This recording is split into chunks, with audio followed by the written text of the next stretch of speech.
Okay, 0-0 today against Newcastle. Must have been a frustrating afternoon. It wasn't great for the fans to watch, was it? No, not really. Frustrating in terms of the result. Obviously, you want to win at home, of course. But I've got to say, because I'm pleased with our performance. It's a building block from last Saturday. Good win away from home. Looked solid last week. Didn't concede, and we wanted to carry that on. And I thought front to back, we were very good defensively today. It's a big part of the game. We've got to make sure that we keep clean sheets. We haven't done that earlier on in the season.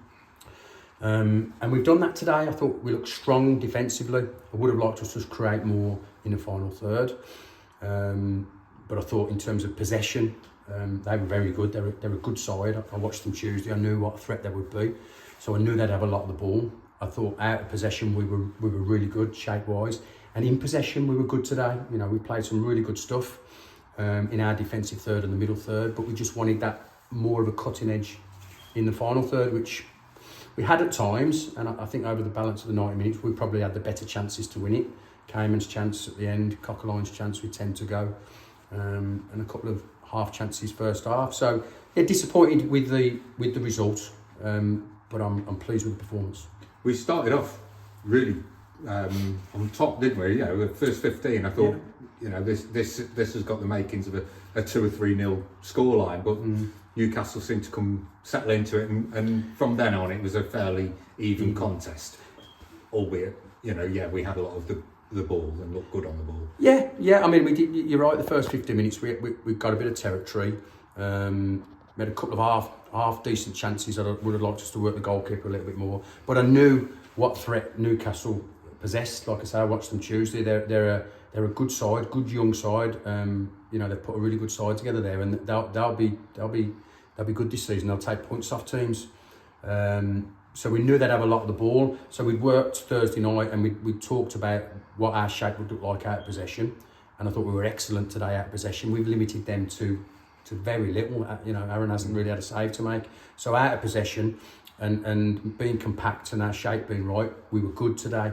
It's just that when the ball turned over, we had good possession, but we didn't make as much of it. And that's something that we've got to work on. When we set up like we've set up today, and we set up last Saturday, you know, we may lack one more offensive player because we've perhaps gone with one more defensive player, but it's given us a clean sheet. But now we've got to find a cutting edge to get us a goal as well. We went with Jack Sherritt at left back again, and obviously he's done a decent job over the last two games. But are we missing him then in that offensive midfield role? Albeit you may have to leave somebody else out to put him in there. You know, it's those decisions you have to make, isn't it? That's the game. You know, injuries have meant that Jack's had to drop in at left back. It means we're a little bit light central midfield because Mason pulled his hamstring last week. We've had to rush Joe Thomas back in after being out for such a long time with a shoulder injury. That's the game. You have injuries. You have to try and compensate for that and work around that. Jack Sherritt has dropped in at left back, done really, really well. But as you say, it's left us a little bit light in terms of physicality. Not in terms of quality, but physicality, middle of the park. You know, like I say, losing Mason Reese, we lose that fluidity in terms of playing out and finding a pass.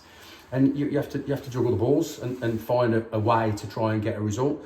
You know, we're not in a position where you get an injury, you can just pull somebody out of the 21s or just sign a player overnight. It doesn't work like that. So, you know, we've been lucky enough to get Callum King-Harms back to the club, so that gives us another body. And albeit dropping Jack in at left back and like I say, being a little bit light in terms of physicality middle of the park, I'm still well pleased with them all. I thought it was a good performance. We saw our first home showing at Kingsley this afternoon. What did you think of this? Yeah, we made the change because Jono's has been struggling with his calves of late, you know, and he hasn't trained this week because of work commitments. So I just thought we'd try and get a little bit more of a cutting edge in that right-sided forward area. And you could see on 55, 60 minutes, he's just short of fitness, Kingsley, but come through his hamstring injury. And, you know, will definitely offer us something in the final third, but, you know, it's going to take him a couple of 2 or 3 weeks to get back up to speed in terms of match sharpness.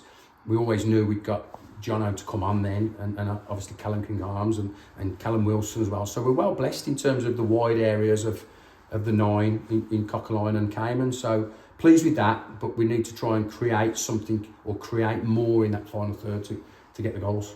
What is the news on Benno Hamlin's injury? He did some running on Thursday, so I'm hopeful that he will be in and around it this week training wise.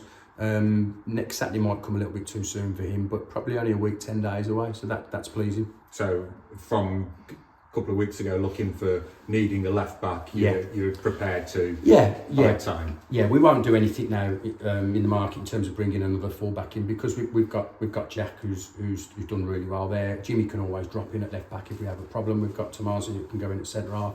Burns can come over to left back. Callum Wilson can go in at right back. So we've got good options. We don't want to move too much around at the moment. A clean sheet last week and 3 points. A clean sheet this week and a point. 4 points in a week's worth of football. We take it.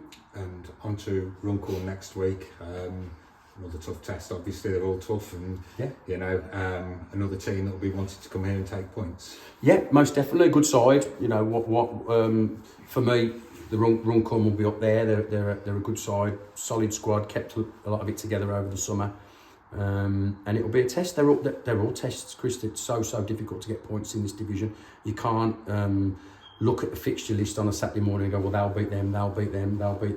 You know, only got to look at what's happened down the road today. Sporting Calshire have beaten Bury at home 2-0. So it just shows you that anybody can get a result in this league at any time. And you've got to be right every Saturday, every Tuesday, you've got to be bang at it. And if you are, you've got half a chance. Okay, well, thanks for your time, Neil. We've had a decent 0-0, I think, today, and hopefully another clean sheet and some points on the board next week. Hopefully. Thank you, Chris. Thank you.